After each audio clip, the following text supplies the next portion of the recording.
All right, let's jump right in. We're going to talk about the two big forces that really drive our society. One of them is super obvious, you see it every day. But the other? It works behind the scenes, almost invisibly. But trust me, it's just as powerful. Yeah, we've all heard that saying, right? But what if that's just not the whole picture? What if there's this other engine out there, one that's absolutely essential for keeping everything from, completely falling apart? Okay, so let's get into it.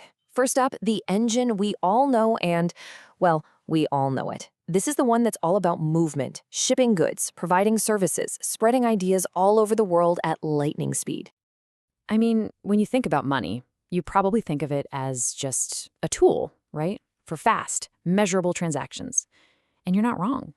Without it, the whole complex system we depend on would just stop. It really is the engine of pure, raw movement.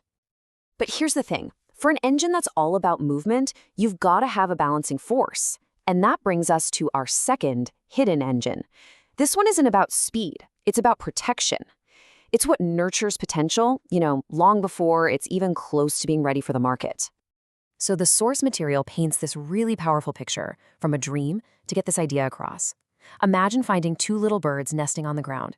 Your first instinct isn't about profit, right? It's to protect them, to put up little flags around them. It's about shielding something fragile, whether it's a new idea, a person who's vulnerable, or a brand new business. That protective instinct, that's the core of this second engine. And listen, when we say kindness here, we're not just talking about, being nice to people.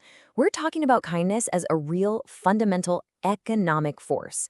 It's like the currency that protects value before you can slap a price tag on it. It's the thing that gives new ideas and projects a safe space to grow. So what happens when that first engine, money, just goes full throttle, completely unchecked by that balancing force of kindness? Well, the results can be absolutely devastating, especially for creators, for small producers, and honestly, for the entire fabric of our communities. And history is just full of examples of this. A system that only cares about money has no clue how to value things with immense long-term worth. Think about it. Van Gogh sold one painting in his entire life.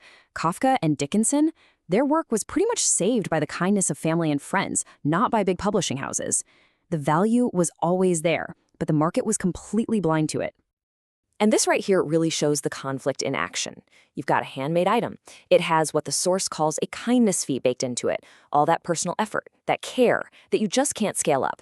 And in a system that's all about the bottom line, that fee actually makes it vulnerable. How can it possibly compete with the raw efficiency of a factory?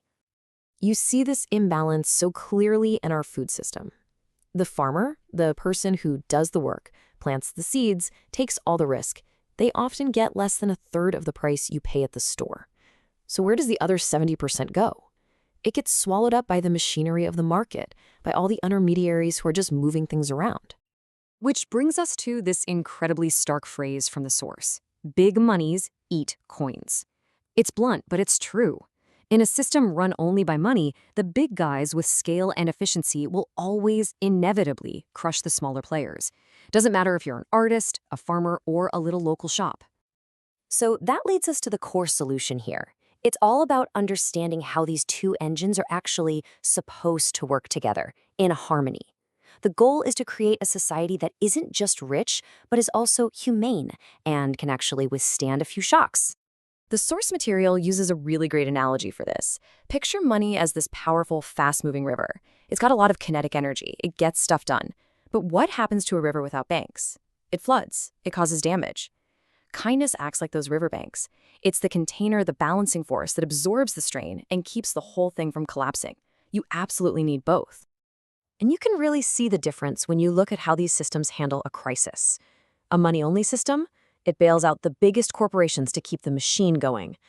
But a system that's balanced with kindness, it focuses on community resilience, on sharing the burden. Why? Because it values people just as much as profits. Okay, so the big question is, how do we actually do this? And look, this isn't about getting rid of money, not at all. It's about consciously, intentionally building kindness into the very structure of our economy. It's about taking those ideas, protecting the fragile nest, sharing the harvest, and making them real.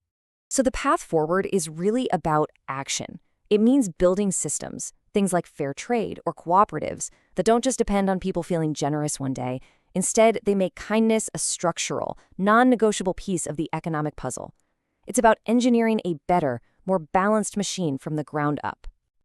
And if there's one thing to take away from all this, it's this. Money is an amazing tool. It's an efficient, powerful engine, but it's blind. Kindness is the hidden force that gives it sight, that gives it direction. It's what ensures our economy is actually serving us, and not the other way around.